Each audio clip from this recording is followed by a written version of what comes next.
Hello to each and every one of you, and a very warm welcome to this first video in the Good to Great series from the Mind Tailors. It's all about mindset, the importance of a positive mindset, the importance of positive self-talk, because unless we are very careful, self-talk can be extremely destructive. Now let's cut to the chase. We've all been through an extremely difficult period of time with the pandemic. We've all felt more isolated than ever before, and this has caused a whole array of emotions which are very important to understand. By understanding these emotions, we can be better people, both privately and at work, and in turn, we can become better leaders to our teams. As ever, be sure to hit the like and subscribe button below, and if you have any comments, these will be addressed by one of our team. But enjoy this first video about mindset.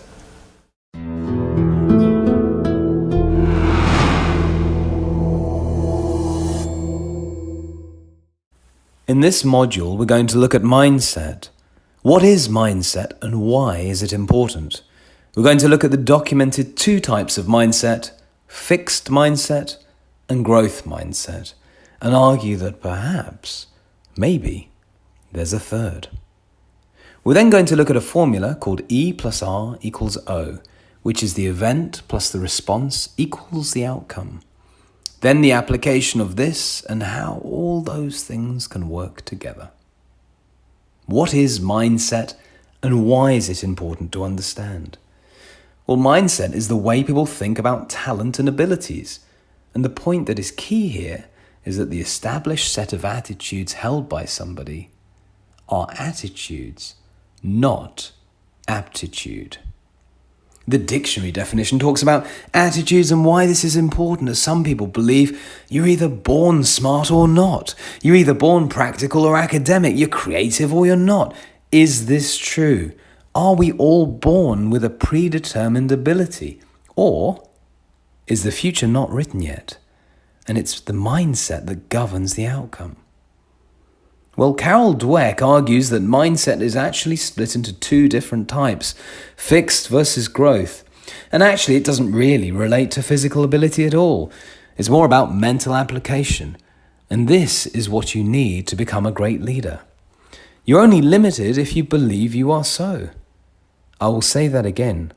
You are only limited if you believe you are so. Let's look at the two documented types. First, the fixed mindset. The fixed mindset means you believe that there is a ceiling, there's a top, there's a limit that you can achieve. For example, I can't do that because I'm not academic enough, or I can't do that because I'm not creative enough, or I'll never be able to do that because of X, Y, or Z. It's always that you believe your abilities are capped to a level and you can go no further. That's what fixed mindset is all about. The barrier.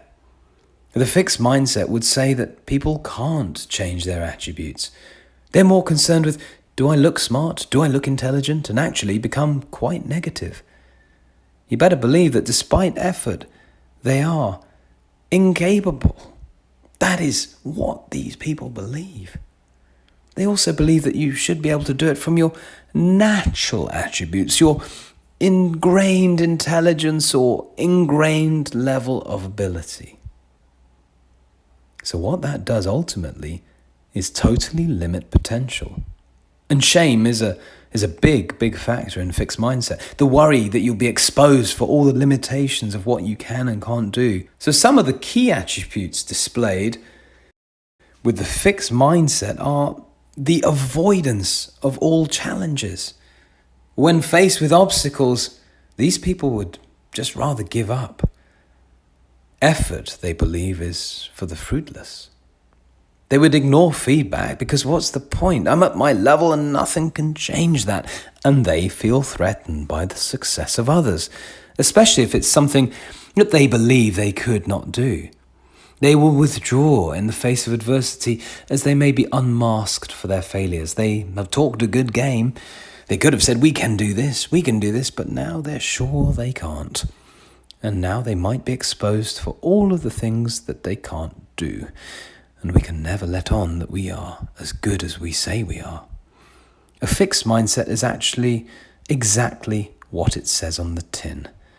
There is a limit to what you can do, and no amount of hard work, no amount of study, nothing will ever change that.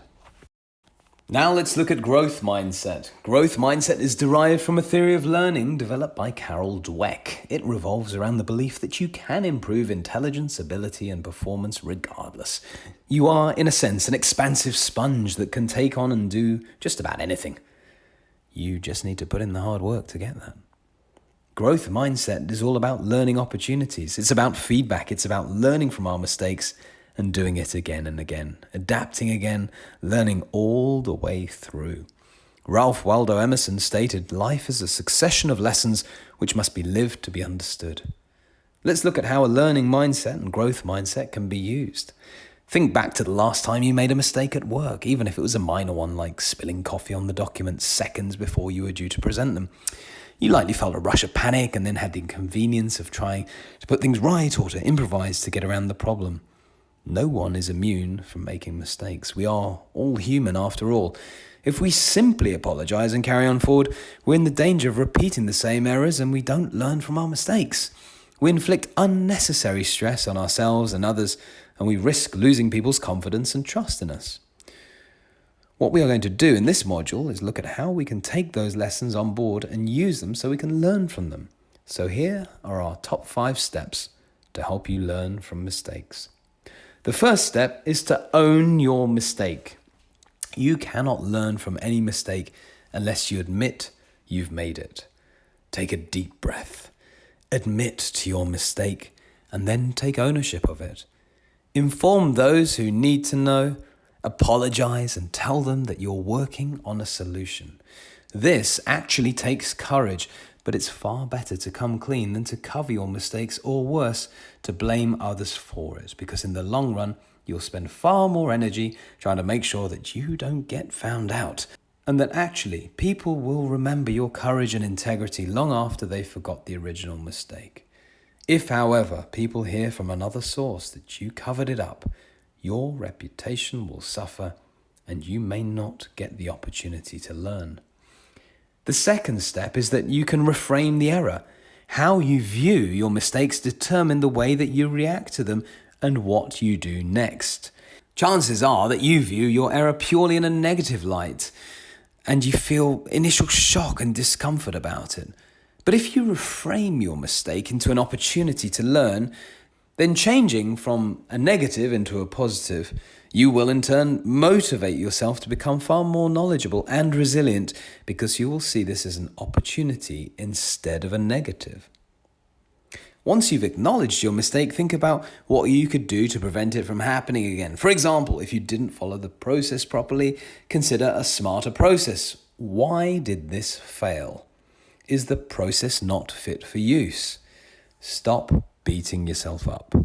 Pause, reflect, and look how you can gain from this situation. Was the process at fault, or was an external factor affecting the individual that caused a lapse in concentration? How can you learn and get better? Your mindset will play a significant role in how you view your mistakes and, more importantly, how you react to them. Growth mindset looks at mistakes as a gift, and the fact that you're more likely to see mistakes as an opportunity to improve, not something that you're doomed to repeat because of having a fixed mindset. It's important to note that a learning opportunity is not the same as an excuse for careless behavior. Rather, admitting your mistake and showing that you've learned something can help others understand that making mistakes is okay. As long as you act intelligently in good faith and keep the risk taken to within agreed boundaries with yourself, it's okay. The third step is you need to analyze your mistake. You need to analyze your mistake honestly and objectively. Careless behavior does not count. Didn't think about it or didn't try, chances are you were always going to make a mistake. But actually, if you had done what you should have done and really put the time and effort in and genuinely still made a mistake, then that's your opportunity to learn. What was I trying to do? What went wrong? When did it go wrong? Why did it go wrong? In accident investigation, investigators use the 5 whys technique. 5 whys are a straightforward and powerful tool to identify the causes of mistakes, the symptoms, and the problems. Just like an accident investigation, look at the 5 whys in your mistake. What were you trying to do and why didn't it work? When did it go wrong? Why did it go wrong? Etc. You can work your way through so you can get to the root cause. Think outside the box as well. Think about how sleep, money, family, all the things that we discussed in the introduction that affect you at work. Use that knowledge when you finish this course to help you analyze why you made a mistake. Because remember, 20% of those things come from work. The other 80% come from external factors. Think about all these things and how that affects you, because that is what will give you an insight to what affects someone else. Step 4 is a really important one. Practice. We will use this multiple times within these modules, including memory and presentation, as we go through to put what you've learned into practice. There's no point just learning it and never using it. A skill not used will quickly wither and die. Now, the danger at this stage is that whatever work you're doing, that the pressures force you back into your routine of task and habitual behaviors. The lessons that you learned in identifying step 3 could languish, even with good intention. In other words, learning lessons is one thing, but putting them into practice is something totally different. You need to act on your habits. You need to practice them. You need to condition them. It takes up to 30 days for an action to become a habit. Constantly repeating that action will help you avoid self-sabotage in the future, when actually you are stressed, when you really are tired. Just like a muscle memory, a habit will just come naturally to you. This will then help you reap the rewards and the benefits of implementing better work practices. Try and try again, and if it doesn't work, analyze and go again and again. Then evoke change. It's important to remember here that people are fundamentally afraid of change. Change can impact others. Change could help you. It's not uncommon for people to become a saboteur to the process purely because they don't know what it is that you're trying to do or why you're trying to do it. Change is one of the biggest fears that people face. And we will cover more about that later on. Fear stops people from doing tasks. If we say we're going to change the current software to this new software, a new system that we're going to be implementing is going to be amazing, it's going to be fantastic.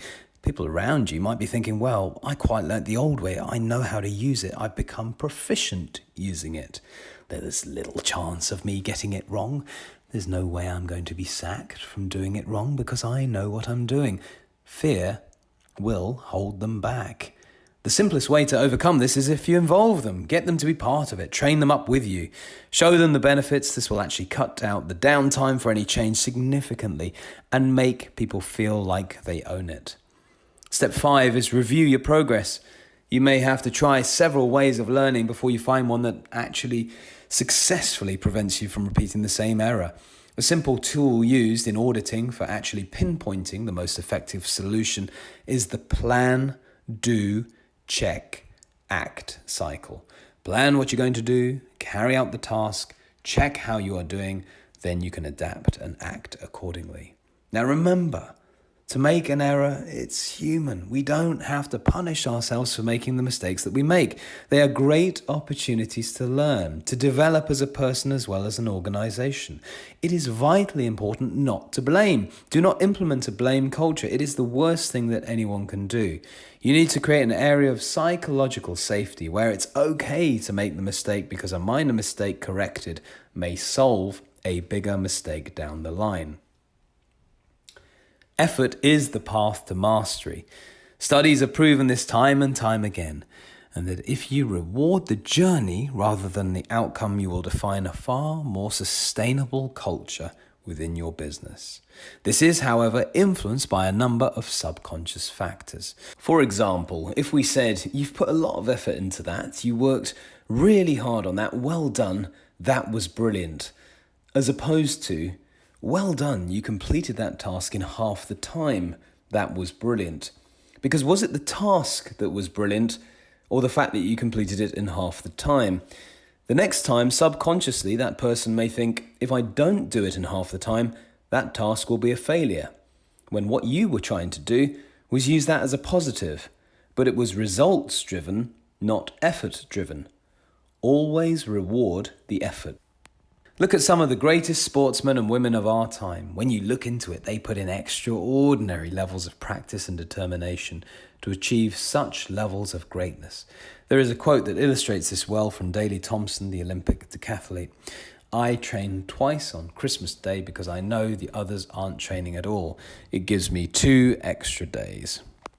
He was getting 1 extra day of training above anybody else, which would make him that little bit better. He was motivated to do that. He wanted to do that. And that is the mindset. That's why people go on to create extraordinary products and services, because they were motivated to do so. They put in the hard work. Now, bringing it back to a business example, I remember managing a team, and one of my team members came to me and actually said, "You know what? I'm not leadership material." I disagreed with this statement. We found out he wasn't enjoying the task he was doing. He wasn't motivated to do it. Therefore, he'd switched into a fixed mindset. I'm not leadership material. Now, imagine if he was project managing the build of his dream house, or he was buying a car. He would motivate himself. He would be great at leading because actually it was important to him and he could see the benefit at the end. And that's often the trick as a leader, is to actually make sure that we find things that people want to do. The minute you can take them into a thank God it's Monday mentality, everything changes. Let's look at some of the key traits between those two mindsets. Quickly, before we move on, let's recap. A fixed mindset is being, I'm not good at that. A growth mindset being, I'm not good at that yet, but I can be much better if I try. Fixed mindset, I'm so stupid. Growth mindset, I haven't done enough practice yet. Fixed, she's a genius. Growth, I wonder what practice she's doing. Maybe I could try and follow that example. Fixed, I've got no coordination for sports. Growth, I need to find someone to practice with who's good at that, to show me the skills. Fixed, I gave up. Growth, what can I do differently? Fixed, it's too hard. Growth, that tech might take me a while and I might need to ask for some help, but the reward at the end will definitely be worth it. Fixed, I messed this up. Growth, it doesn't matter if I've made a mistake. How can I learn from this? How can I progress? A great quote by Josh Waitzkin: the moment we believe that success is determined by an ingrained level of ability, we will become brittle in the face of adversity. However, in reality, we're not fixed or growth. Some people might be more fixed than growth and vice versa. But we are all a mixed mindset, and it will differ between the two based on the environment we set. Studies show that we can force these mindsets with simple language. By saying you are smart or clever can actually have a negative effect. The reason behind this is that it subconsciously tells our brains that we did that through ability and not hard work. These studies then further showed that candidates that were told they were smart or clever chose an easier task next time to ensure that they could still complete it. The alternative is that you reward the journey. You worked hard on that. Well done. You put the effort in on that. These candidates chose a harder task the next time outside of their comfort zone, as it was about the journey. So try to refrain from rewarding ability and instead move towards rewarding the journey. You worked really hard on that. You put so much effort into that, and the results were amazing. You must be so proud. That's when people will try harder. That's when people will improve, they will try again, and they will improve again. And that is the path to greatness. In business, businesses that are proactive are always the ones who thrive in difficult times, who innovate, and who are ultimately successful. Let's look at something called the circle of concern and the circle of influence. The circle of concern consists of all the things that are out of your control, like the weather, politics, what people think of you, the economy, other people's mistakes, other people's opinions, etc., etc. The circle of influence consists of all the things you can control: your attitude, what you read, what skills you learn, your enthusiasm, how you spend your free time, and who you spend it with. your habits, your hobbies, and so on and so forth. With that said, there are two ways to live life. You can either be reactive or proactive. Reactive people complain about the things that are out of their control, their environment and outside forces that affect their performance and their mood. Additionally, they don't take action or ownership of the things that they can't control. Then you have the other type of person. They are proactive. This type of person realizes that their decisions determine their life, not their conditions. Proactive people don't complain about things they can't control. Additionally, they take action to improve the things that they can control. Proactive people understand that sometimes we may not have complete control over a certain situation, but we can always control how we respond to it. Let's look at an example of how a proactive and a reactive person responds to the same situation. Two people take a test and then they both fail. One blames the teacher and gives up. The other takes responsibility and ownership, studies harder and tries to improve themselves. The reactive person complains about how bad the teacher is. The proactive person asks, "What can I do?" They look at themselves first instead of blaming and complaining. Don't focus on what you can't control. Focus on what you can control. Take responsibility and keep in mind, as you become more proactive within your circle of influence, it grows bigger. You bring more power into your life. Even if you only implement one habit out of the 7 habits I'm going to go over, make it this one. This one alone can have a huge impact on your life, where you either act or you are acted upon. One factor that was involved in this is a formula called E plus R equals O. The E stands for event, plus R, the response, equals O, the outcome. Now all too often, we blame the event or a person for our outcome. What we really need to remember is the event is only one part of the equation, and actually the outcome is a combination of the event and our response to that effect. So what could the event be? The event might be, I didn't go to a good school. I didn't live in the right part of town. I didn't have any opportunities, or I didn't have any money. I didn't have the support. I didn't have the relationships, etc., etc. All of these things are the events. However, if you look at some of the most successful people there have ever been, Steve Jobs, Richard Branson, Alan Sugar, all started from nothing and built a business worth billions. They did not have a positive start or event, but their response was much larger. Their response was, I'm not going to let this beat me. They look at the harder the task, the better. I am outnumbered, but never outgunned. A positive can-do, will-do mentality. There are countless stories about people in the face of adversity who have chosen to go one way or the other. One such example was in World War II on the 15th of September 1940. Flight Sergeant John Hammond was the wireless operator and an air gunner on a Hamdan bomber that was carrying out an air raid on a German invasion barge over Antwerp, Belgium. After releasing its bombs, the Hamdan quickly came under fire from anti-aircraft guns. They took a direct hit, which started a fierce fire that soon engulfed the whole fuselage. Gunner George James bowed out after the door melted beneath him in the intense heat. Surrounded by flames, John Hammond would have been justified in following him, but instead he began to put out the fire with the aircraft's 2 fire extinguishers. When those were empty, he used his logbook and then his own hands to stop the spread of the fire. He worked for minutes in blistering heat as ammunition exploded all around him, and another crew member bailed out of the stricken aircraft.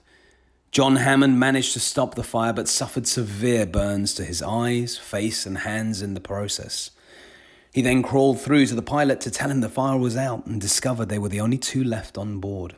John Hammond took over the navigation whilst Connor took the badly damaged bomber back to their base. Saving the aircraft and saving the other parties like Connor, John Hammond could have looked at the event and said, this plane is doomed. There is no hope here. But his response was, no, I will persevere. That really comes down to having a positive mental attitude. If a mistake happens, I will learn from it. If it goes well, then I will make it even better. Some of the greatest sportsmen and women around the world have this type of attitude. Many of the great football penalty takers have talked about their mindset when it came to taking that key penalty. One of England's best penalty takers, Ron Flowers, talked about his mindset when it came to penalties. Imagine this, in a World Cup match, it's down to penalties. The pressure would be huge. The weight of a nation is on your shoulders in that stadium. His mindset was he had a question that he repeated over and over in his mind, over and over and over. The answer came to him at the point that he struck the ball. The question wasn't, should he kick it to the top left, the bottom right, or straight to the keeper? The question was, which way should I run after I score? In that question, there is no doubt that he will score and that the hours of training will pay off. If you think too hard about what you're going to do in that kind of situation, or think, I can't miss this, I can't discuss it, I don't want to mess this up, you will. We talk about your brain being a supercomputer and your voice is the code that it listens to. If you're a golfer and you're standing at a tee and you're thinking, hope I don't slice this because there's trees to the right, that's a problem. You've practiced, adapted, and practiced again. You don't need to overthink it. Just think positively. So now you don't need to worry about those things. You think, what's my next shot going to be? How great am I going to feel when this ball goes straight down the fairway? It doesn't matter what is true, only what you believe to be true, because through hard work and learning a growth mindset, you will make this true. Now, I'm going to repeat that because it's so important. It doesn't matter what is true, only what you believe to be true. Hard work and a growth mindset will make it true, and that is fundamental. So now let's look at how you can apply this in the workplace, even at home. If you have children or if you have teammates, look at the language that you use. We're saying we want to ban the two best words, smart and stupid. These can work against your best intentions. Smart could put someone on a pedestal. But what you want to do is reward the effort that got them to that pedestal. Praise the effort, praise the process, not the ingrained level of ability. Our brains will tend to hear the opposite. People don't hear no and often hear the opposite of what was said. So, for example, if I said to you now, don't think of a white van, you think of a white van, right? To work well and to work effectively, to make a growth mindset, add the word yet to the end of any of those negative fixed mindset questions. I'm not management material yet. I haven't set up my own company yet. I haven't made £1 million yet, but I will. Always remember the positive mental attitude, the growth mindset. And now you know how you will do that. I haven't made £1 million yet, and I'm going to do this. I'm going to learn from this, break it down using that positive mindset. Add yet into every statement that you haven't done, and it will change your outlook and the way you see things fundamentally. The word yet is absolutely vital. So now, let's summarize what we've been through. What is mindset? Mindset is a set of attitudes, not attributes. And that is important because there is no limit with that. You are limitless in your potential and in your growth. That will enable your business to be agile, to be versatile, and to be progressive.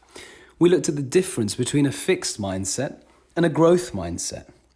A fixed mindset is an ingrained level of ability, whereas a growth mindset is every failure is an opportunity to learn and get better. Practice with effort being the path to mastery. We are never really totally fixed or growth in terms of mindset, but often we are a mixed mindset, and how we can use that with language. Avoid saying smart and stupid, and always remember adding the word yet onto key statements. And finally, we looked at positive mental attitude. The event plus the response is the outcome. The event does not determine the outcome is determined instead by the event plus your response to it.